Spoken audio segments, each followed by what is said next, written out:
join us in the BIOMES talk next year, so YSE postdocs.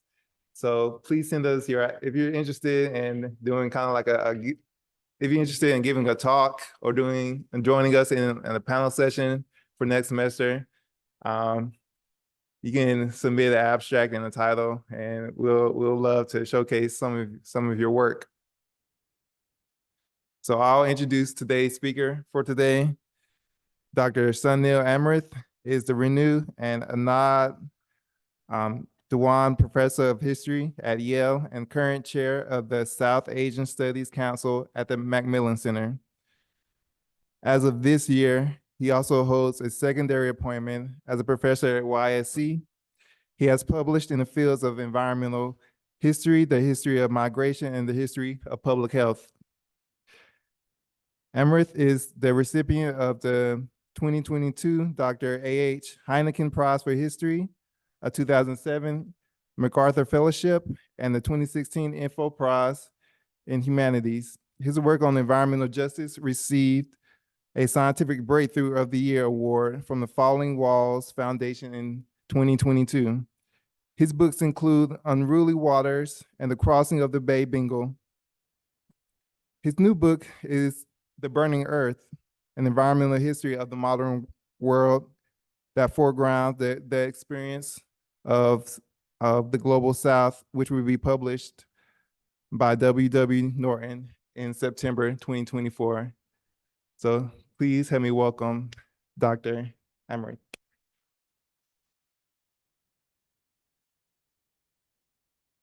Thank you so much, Brandon, the Biomes Committee. Thank you, Laurie, for having me. And as Brandon mentioned, as of this year, I do have a secondary appointment here at YSE, so I'm particularly happy to have this first opportunity to be part of the community, to get to know you all, and I look forward to more occasions in the future.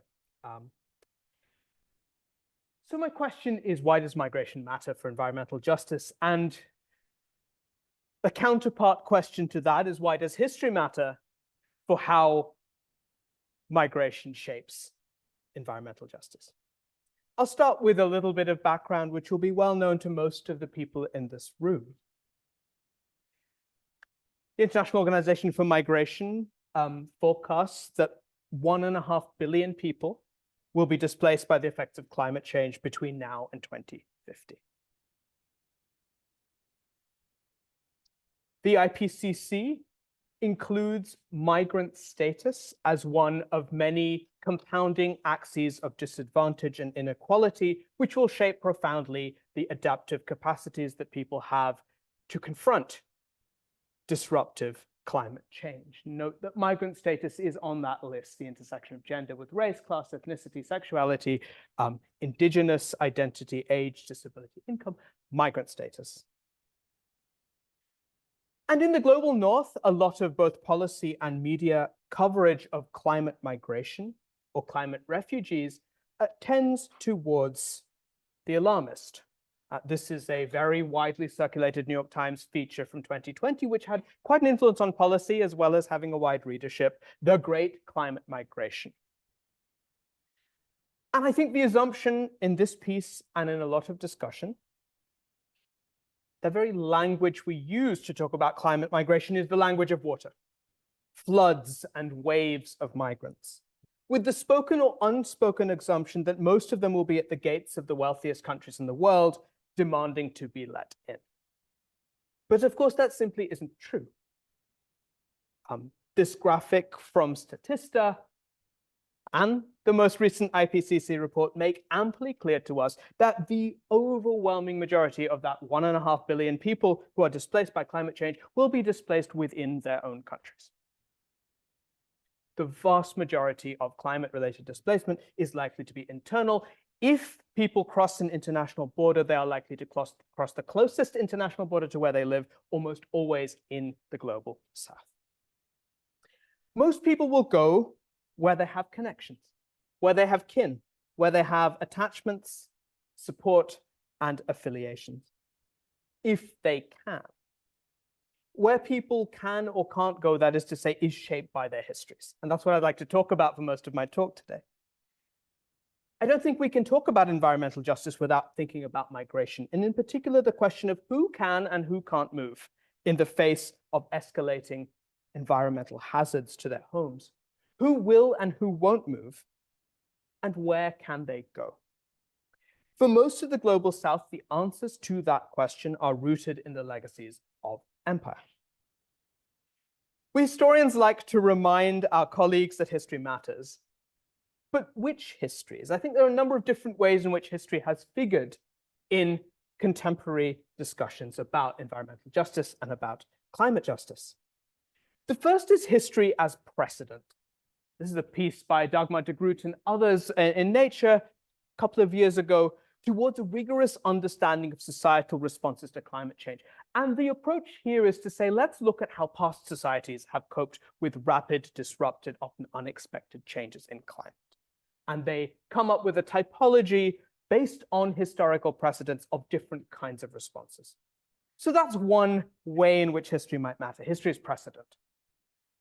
A second way is simply history as blame.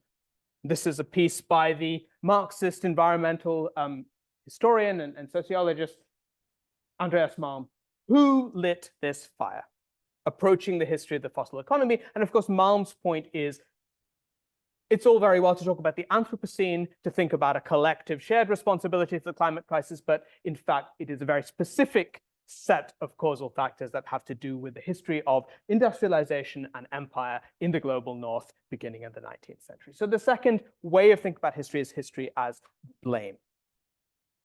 What I'd like to focus on, though, is a more foundational kind of history. A history which we might not even think of as environmental history. It's the history of how we have divided up the world in ways that have lasting consequences for environmental justice. So in a paper published in Science a couple of years ago, the marine ecologist Greta Peckel and colleagues declared that we are living in the midst of a universal redistribution of life on Earth.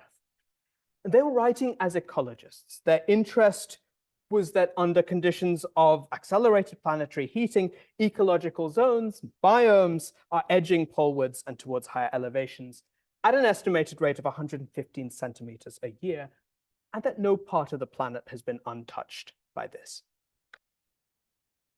This will be far more familiar to this audience than many of the audiences that I usually speak to. A universal redistribution of life on Earth. The more I've thought about that phrase, the more I have grappled with exactly what that means in historical perspective. Because if we broaden it beyond the context in which it's used in this particular paper and think about that deeper meaning, I think that might provide us a way to think about the origins of the crises of biodiversity and planetary warming, as well as their uneven impact on different societies. So a little bit of etymology. The word redistribution first appeared in English in the 19th century, came from the French. And that prefix re actually has two rather different meanings. The first, as in the word return, is to go back to the original place.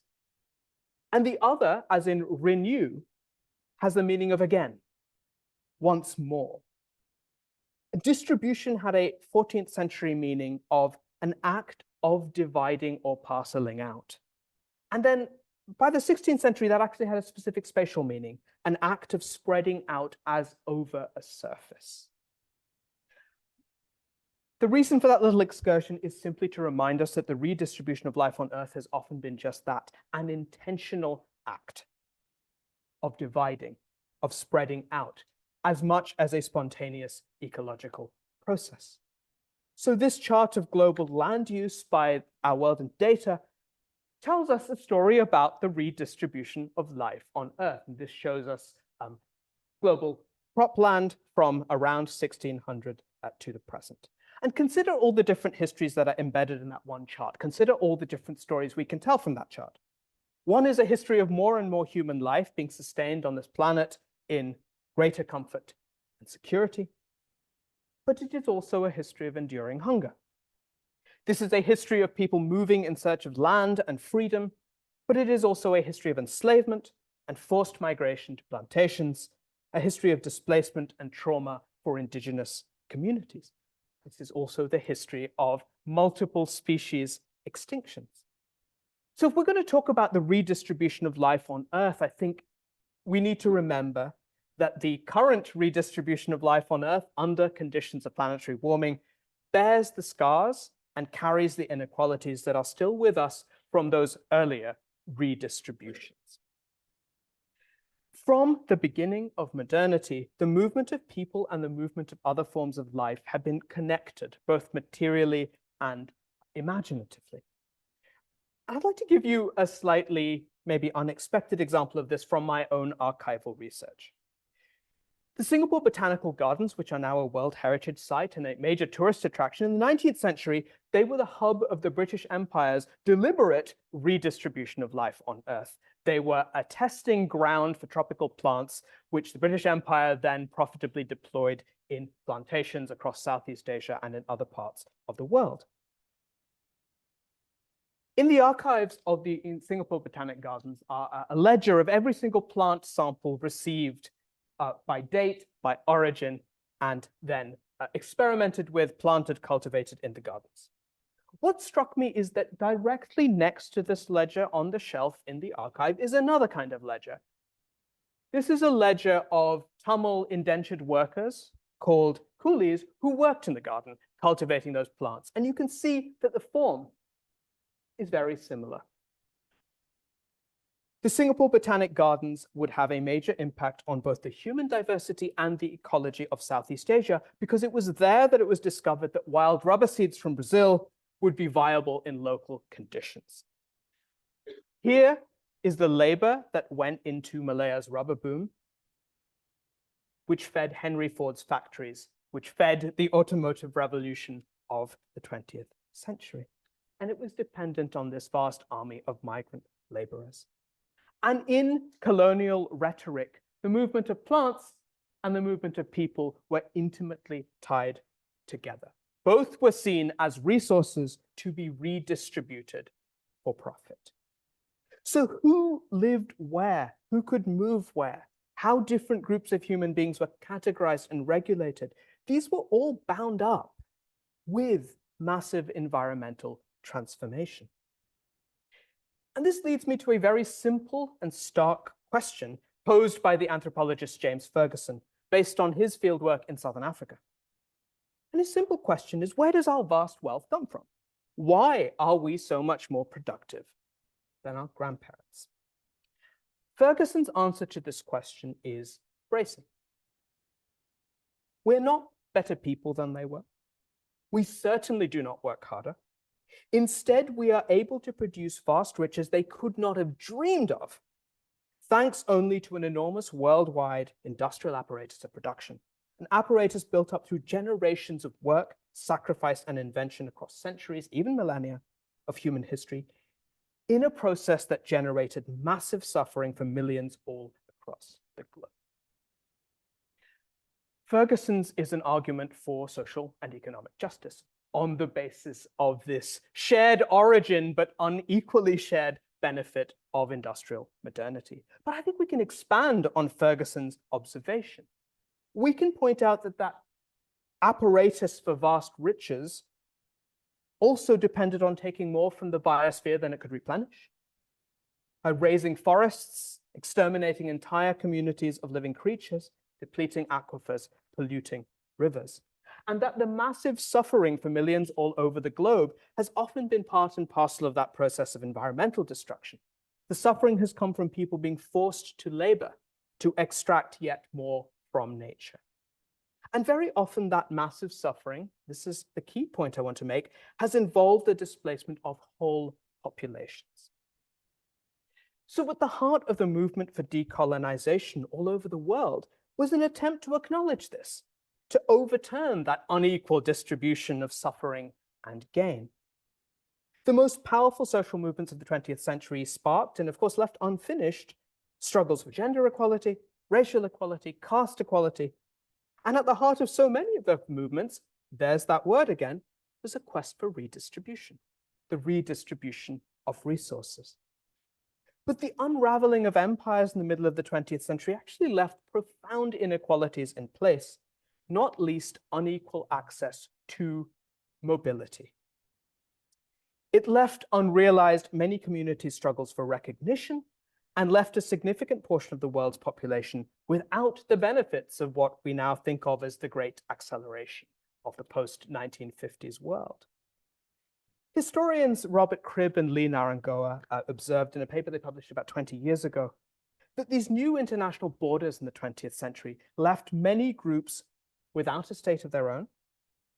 They created ethnic enclaves, and they left pools of people, I'm quoting from them, as minorities on one or both sides of the frontier. And they use this phrase, orphans of empire, to describe those left behind, those out of place or marooned by the collapse of empires and the rise of nation states. I'll come back to this idea because I think it's profoundly consequential for current environmental and climate vulnerabilities. So decolonization was a quest for redistribution, but it left intact a world where different groups of people categorized differently could move more or less freely across the surface of the world. The simplest index of this, of course, is the documentary regime that decides who can go where.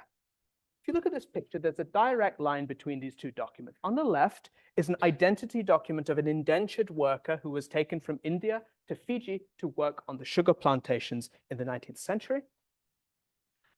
On the right is a recent but failed scheme on the part of the Indian government to issue two different kinds of passport depending on the social class of the passport holder.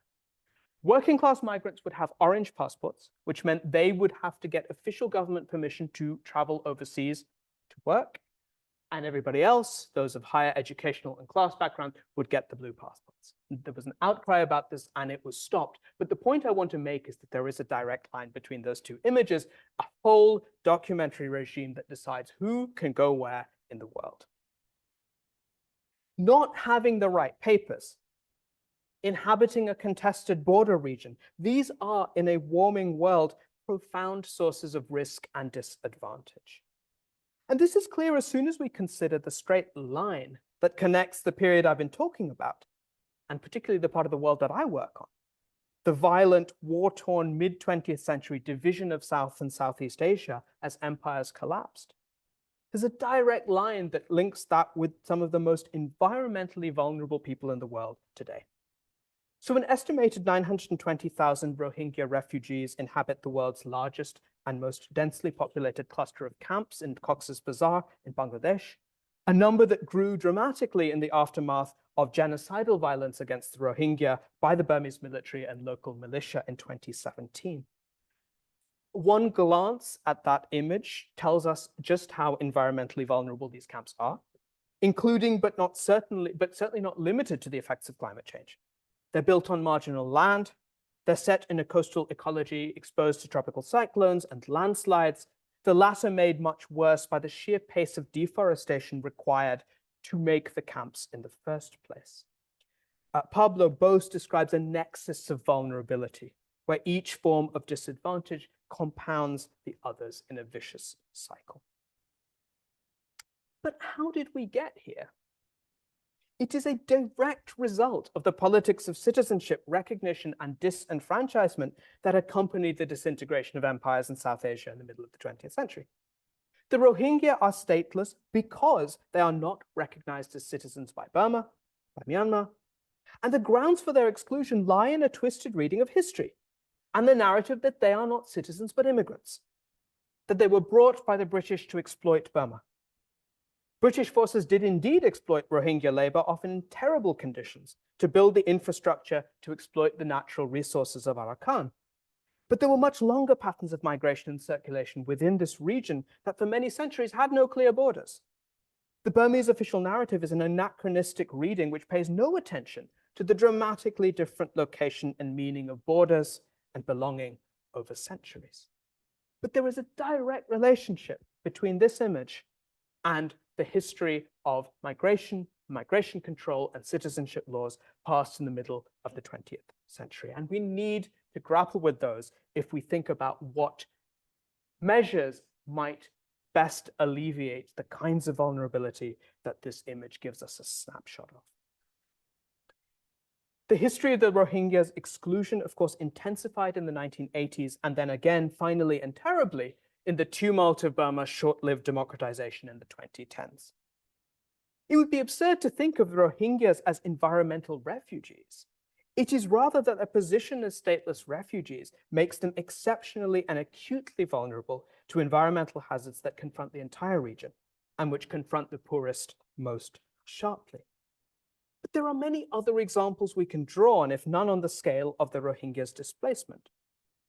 Many first and second generation migrants from Bangladesh to the Indian state of Assam, again, crossing borders that are very recent and highly contested, lack entitlement to relief and rehabilitation in light of ever more frequent and intensive episodes of flooding.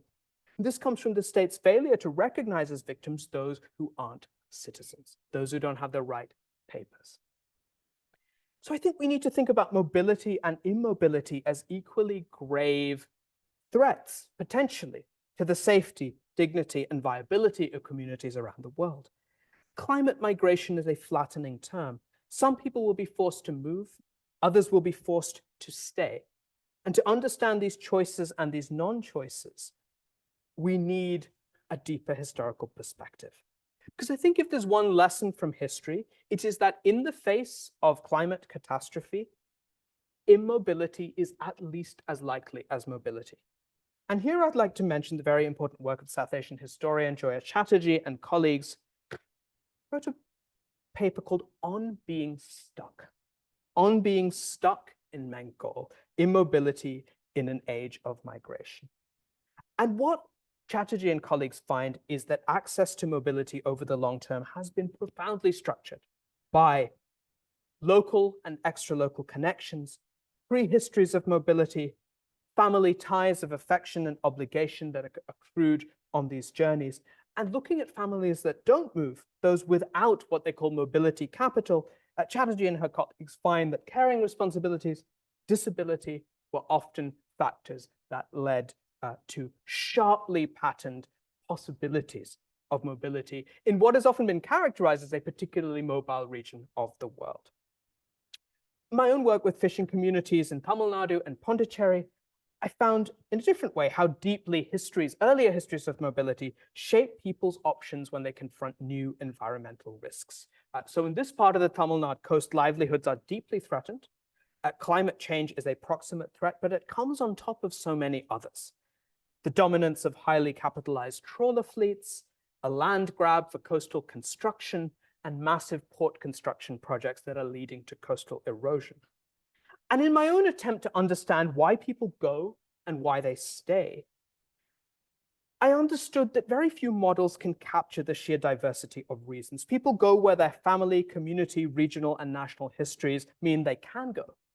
People stay because they are too poor or too ill or too attached to their lands and their families and their homes for that to be an option. Migration is not, or is no longer, an option for many people who face rising climate risks. The poorest people within the regions most acutely affected are least likely to have these accumulated connections as capital that allow them to move. Controls on mobility have intensified since the middle of the 20th century, and they're likely only to harden further. The slow effects of climate change are as likely to leave people stranded, unable to move, as to spark a rush of climate refugees. I think the deeper point is that the impact of climate change intensifies and destabilizes what are already for millions of people homes under threat. We need to think of immobility not only as a forced condition. There's a lot of talk of trapped populations in the policy discourse over the last 10 years or so, but also as something chosen or even fought for. Around the world, people refuse to move, even in the context of escalating environmental hazards. And for many, that struggle is existential. It is a struggle to defend places of meaning, of ancestral connection, of historical memory.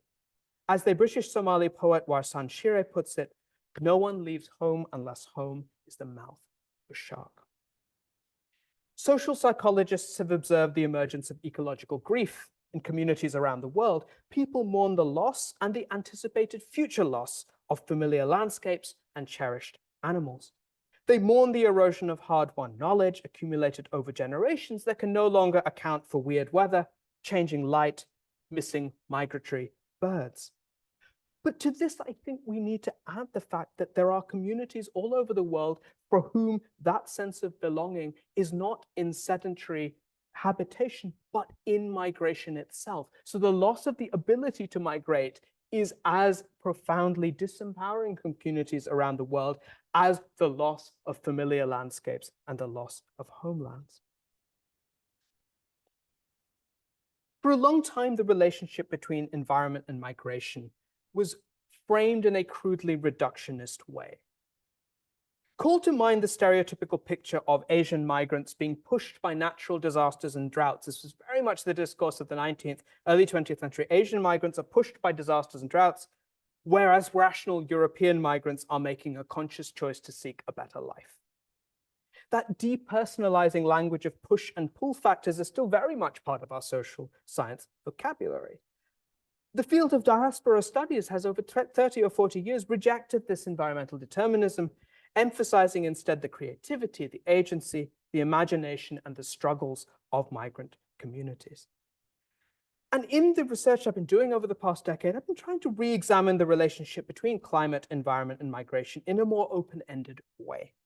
And to do so, I've tried to work with diverse archives that foreground multiple voices, collecting oral histories, thinking about changes in landscape, looking at people's narratives, and also at historical memory.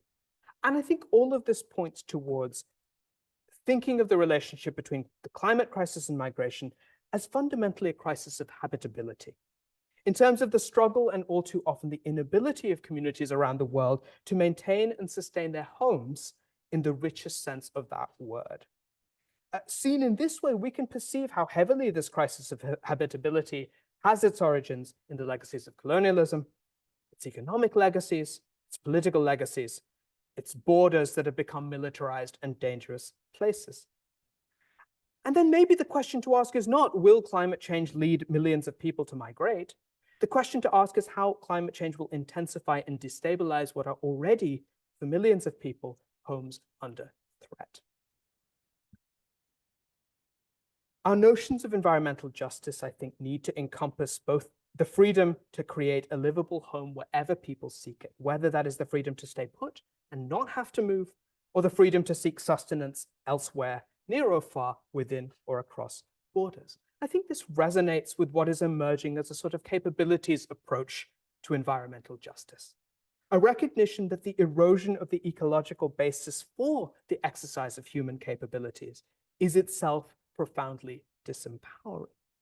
David Schlossberg talks about one of the deepest threats to environmental justice being the undermining of the relationship between people and place, the undermining of the relationship between people and place, so that we understand that migration and immobility are two sides of the same coin, and that we need to be thinking about the entire matrix of willed migration, thwarted migration, forced non-migration, and defiant, willed staying rather than leaving. Because I'm a humanist and because I need to sort of perform my disciplinary identity, I'm going to leave you with a few lines of poetry, which I think perhaps much more fundamentally and powerfully evoke this idea that perhaps we need to be thinking of homes and homelands rather than thinking in very schematic ways about the relationship between ecological hazards and migration. These are words from the late Sherko Bekash, contemporary Kurdish poet, from a book-length poem. I want nothing from the homeland to give me more than a piece of bread and a little safe haven, and a decent pocket and a handful of gentle sun, and a rain of love and an open window into freedom, love. What I wanted from her, she deprived me of it. So at midnight, I broke her gate, exited. I left her forever.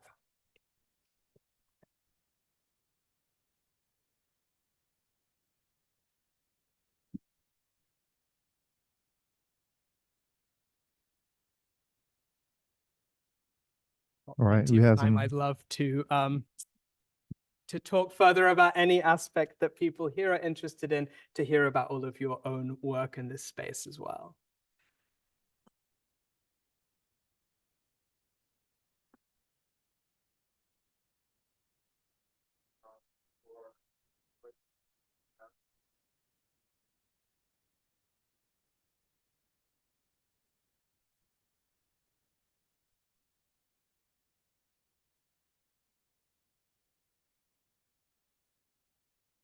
Hi, thank you very much. Yeah, okay, hi. I'm Michael Galopter. I'm the executive director of the Yale Center for Environmental Justice, and we're considering starting to do some work on migration and refugees, not only because it's critical, but also because it is got a negative feedback loop with taking climate action. Because my immigration in the United States and Europe is driving fascism, which is reducing the odds of collaboration Sure. on Sure. climate treaties, which is so beyond the instrumental. There's obviously other reasons to work on it. But in terms of this question of internal versus international migration, where do you see the intersection with politics and the ability of the world to collaborate on solving or working on the climate challenge? It's a wonderful question, Michael. I would say not just in the United States and Europe.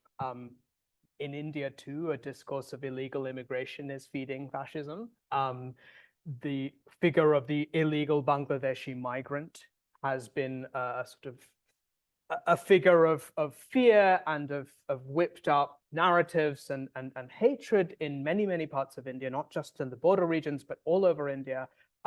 It has directly shaped how the Indian government responded to the Rohingya refugee crisis. India, in an earlier moment in the 1980s and 1990s, was relatively hospitable to political exiles from Myanmar, from Burma, but has taken a very hard line and shown a deep lack of hospitality to Rohingya refugees because they are folded into this broader discourse of migrants as terrorists, migrants as illegal. Therefore, I think you're absolutely right that there's a wider political intervention or indeed struggle that is at stake here, which is that the anti-immigrant sentiments, which are at the heart of the Rohingya crisis, amongst other things, the stigmatization of minority populations, these all feed into broader political structures that are utterly opposed to substantive change in the climate space on many other sort of policy levels as well. And so I think the question, though, is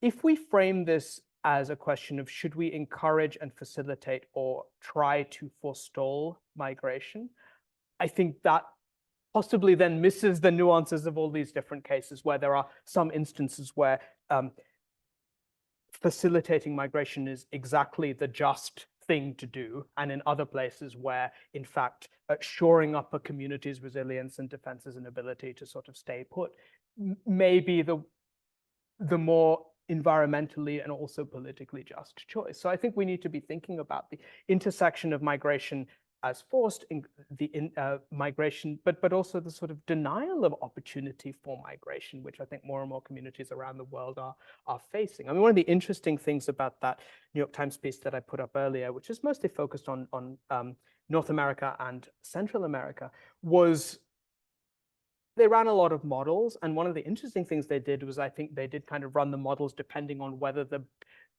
borders would be more or less open. And so I think we're definitely in a kind of place where the hardening of borders, I think, directly exacerbates a lot of these environmental risks that vulnerable communities are facing because it's that much more dangerous to cross the border. And it's true in North America, it's true in Europe, and it's certainly true in most parts of South and Southeast Asia as well. So I think there'd be a lot of conversations to have about environmental justice and migration for sure.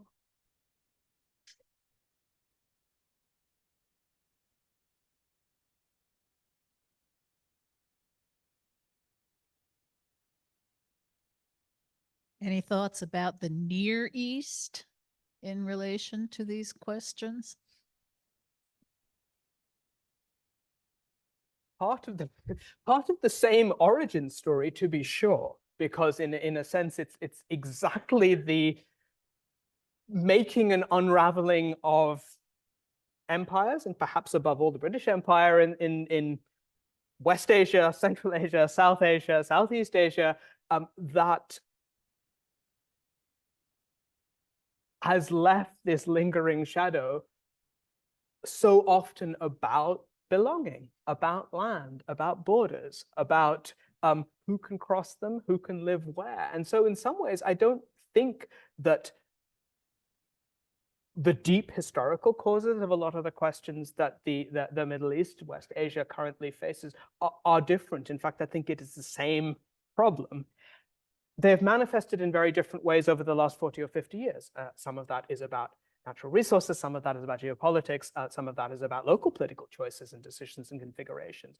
But I definitely think that there is a kind of through line one can take back to the 19th century in thinking about some of these conflicts and in thinking about how from a different disciplinary point of view, we might say, well, that's an ethnic conflict. That's a religious conflict.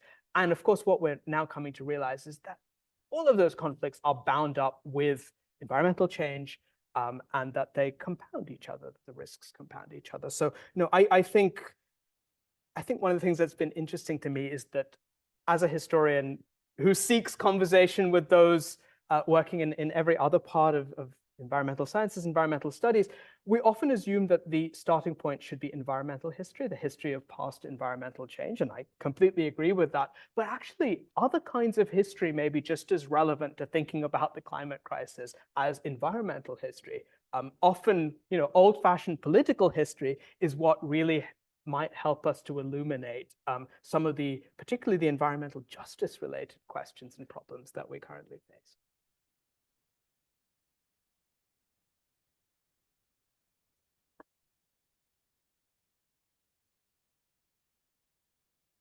Hello, thank you. So you were talking about the right and the freedom of people to move and to stay. Yeah. Some people will argue that there is also a right for the people who are in the place of destination to maybe not receive people.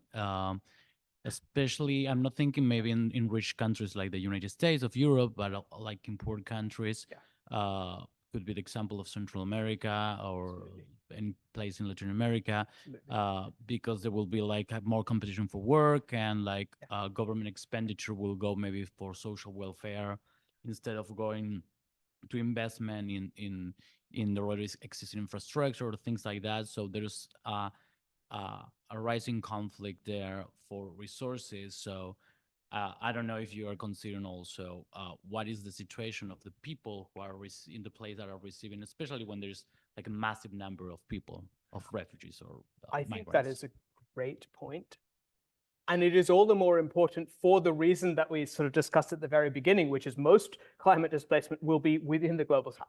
And most people who are displaced and facing escalating hazards to their lives, their livelihoods, are most likely to go somewhere which doesn't have the infrastructural capacity or the economic capacity necessarily to absorb large numbers of migrants. So I think that is and that's a major issue in Bangladesh, for example, where on the one hand, you have living in very constrained and very oppressive conditions, nearly 1 million Rohingya refugees. And at the same time, Bangladesh is itself a source of migration, not just to other parts of South Asia, but all over the world, because livelihoods are under threat.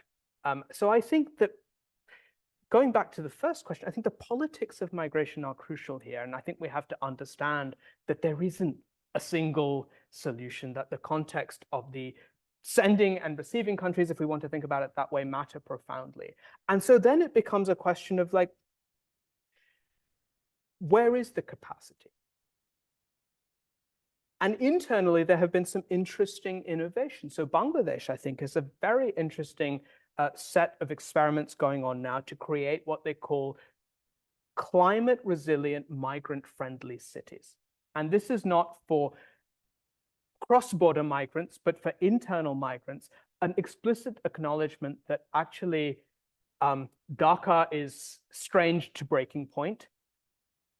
Second-tier cities might have to sort of adapt themselves to absorb more migrants. But there's a grappling with what that might mean, with what it might mean to create a hospitable urban culture where migrants can fit. I think another way to think about it has to do with scale, including scale of governance. So there's been a lot of work on how large cities, for example, are often much more accommodating of outsiders than necessarily the national state of that particular country. And so there's been a lot of work on Brazil, for example, and other countries where even where the sort of national policy is relatively resistant to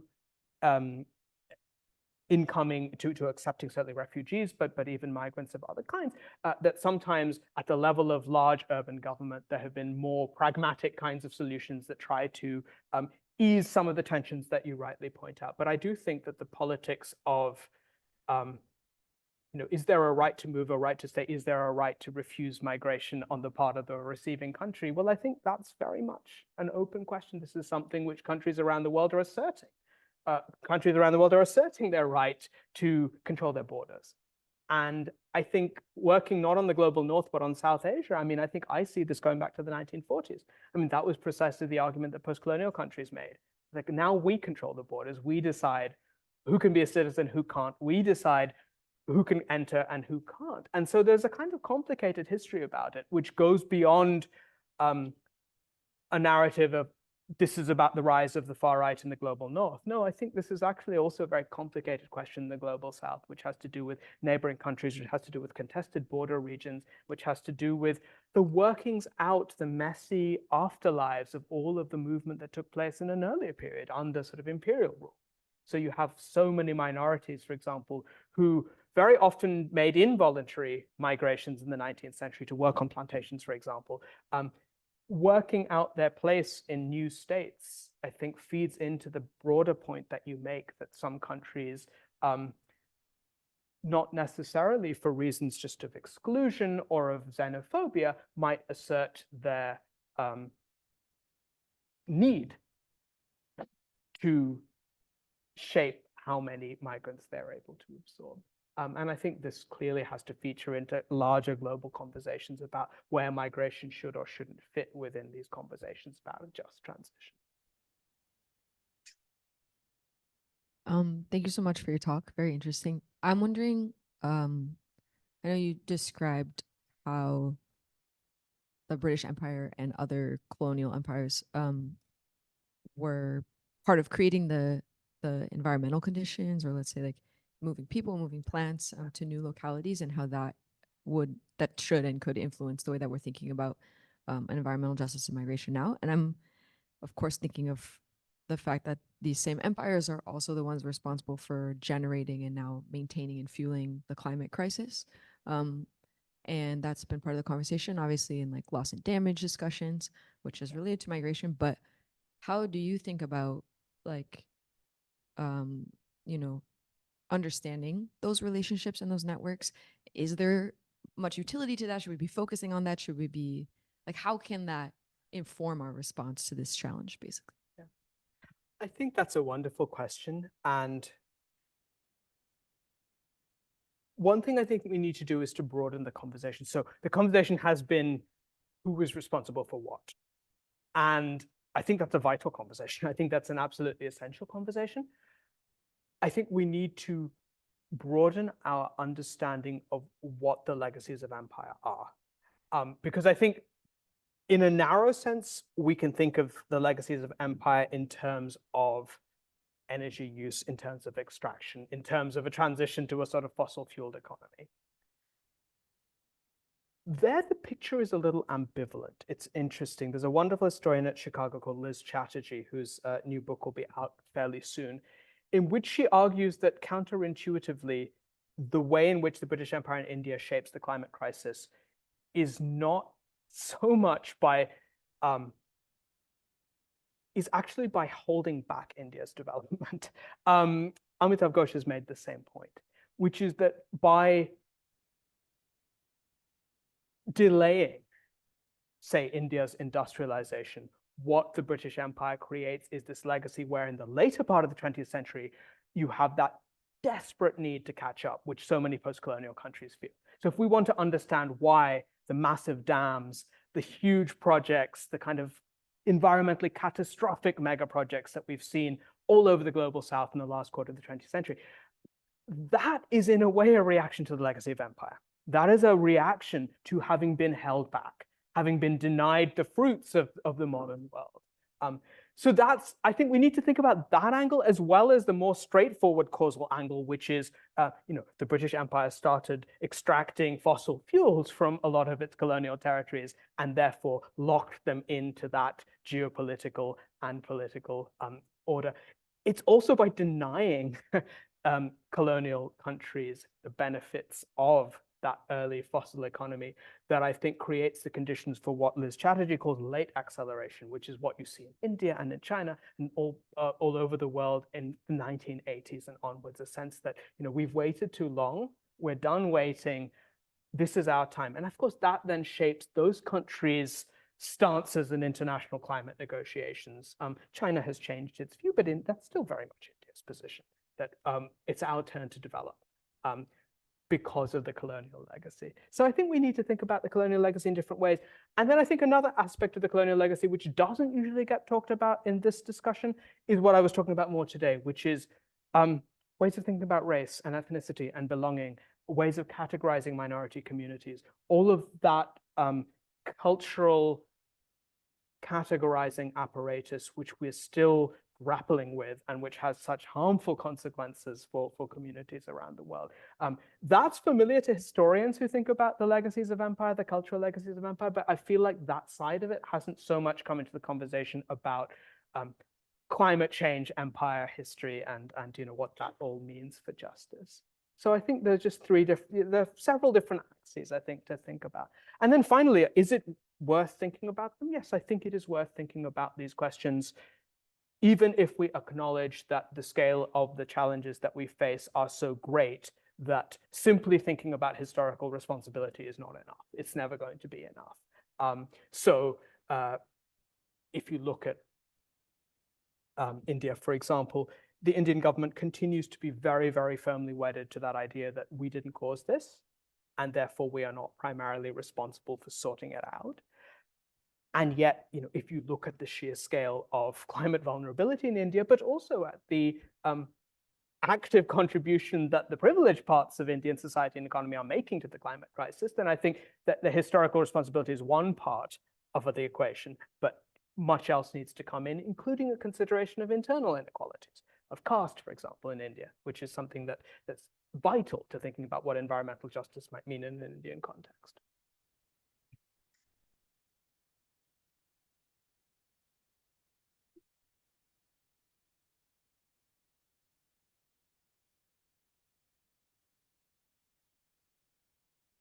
Hello, I have a question. So, you sort of talked about environmental justice, and just in terms of the being a migrant is already an environmental justice issue due to whatever conditions that migrants move into, whether they decide to stay and have to deal with you know, extreme environmental conditions from climate change. So in terms of environmental justice, literature in the field is kind of climate migration a part of kind of the talks in environmental justice, and where do you see kind of advances in the environmental justice field if it's not being talked about, where it's needed? I think that's a great question. Migration is certainly being talked about in the environmental justice field, primarily in terms of expanding the protections available for people who are displaced from their homes by the effects of extreme weather or the sort of more protracted effects of climate change. I think that's been part of the conversation for quite a long time. I think the way you put it at the beginning, I liked the idea that being a migrant is, for many people, not necessarily for the most privileged, but for many people, already a form of disadvantage, already a form, one of a number of other characteristics that might heighten somebody's vulnerability or reduce their ability to adapt and to respond to the kinds of hazards ahead. And I think that the way forward is really to be thinking about migration in a more capacious way, and to put it at the heart of how we think about what environmental justice means. Thinking about not just how do we, and I think it's vital to think the question, how do we make the lives of those who are climate migrants or whose migration is primarily sparked by climate impacts, how do we allow them to live lives of dignity and expand the choices available to them? I think that's a vital question. But I think there are a lot of other questions that we're also starting to ask around that, which is, what about people who don't want to move? And there's very interesting evidence in the Pacific Islands where there are, on paper, quite enlightened plans of phased retreat and relatively liberal conditions under which Pacific Islanders can move to New Zealand, for example. And what do you do when you confront community members and community leaders saying, we can't move. This is our homeland. This is where we belong. This is where our ancestors are buried. That may seem, from a very sort of rational policy point of view, a sort of failure to adapt. But it is what gives lives meaning. It is what is deeply important to people for their senses of self. That's why I find the sort of capabilities approach to environmental justice quite illuminating and helpful, because it includes the right to recognition and to the right to live lives that people themselves value. It makes those quite central. And I think that the right to not be miscategorized, not to be ignored, not to be stereotyped in particular ways. We don't necessarily think of these primarily as environmental justice issues, but I think that profoundly that they are. And therefore that's where I would sort of see new directions as coming up in the field. All right, we have a question online. The participant said, "Hello, thank you for your lovely talk. As an ecologist, I couldn't help thinking of plants that did not move up the mountain with climate change, or plants that came down the mountain to capture resources. Do you see human analogies of this? Who are these people who stay? Who are the people who swoop in to utilize resources left behind by those who left? And do you have a humanist appeal on those resources left behind, how they should be redistributed and used?" That's such an interesting way to think about it. That, what happens to the resources or the lands of those who leave? I think that depends. I mean, if they leave because those lands are unviable, then the chances are that others are not going to be able to benefit from or necessarily seize or capture all that much from that resource. Who are those who stay? Well, I think that too is really, it doesn't follow any easy pattern. If you ask who stays, sometimes it's the very privileged who stay, those who have enough resource to really insulate themselves and stay no matter what. And sometimes it's the poorest who stay because they have no other option but to stay and to fight on and to keep going. I'd be very interested to think through how that does or doesn't kind of map onto an ecologist's perspective on what is happening to species that are not moving up the mountain. That sounds like an interesting conversation to have. I also think it's very interesting, just as a matter of language, to think about how the language of ecology and the language of social sciences and humanities do and don't intersect when we think about movement and we think about people. One of the most jarring things I've sort of come across recently was realizing that progressive ecologists who have the preservation of species as their intention talk about assisted colonization as a way of managing survival. And of course, for me as a historian, that's a very problematic phrase, because assisted colonization is what the British Empire used as their euphemism for indentured labor in the 19th century. They used the term assisted colonization as a way of talking about a form of slavery. And so I think it's very interesting to think about how language, our shared language in a kind of interdisciplinary space, and where there may be opportunities for very fruitful kind of translation going on back and forth, and places where assumptions might sort of get in the way, or sort of historical precedents might lend particular phrases a weight that we need to grapple with, we need to think about. All right, let's thank Dr. Sunil Amrith for a great talk. For those who are joining us for the BIOMES lunch, you can meet us in the Dean's Conference Room. And thank you for coming to BIOMES.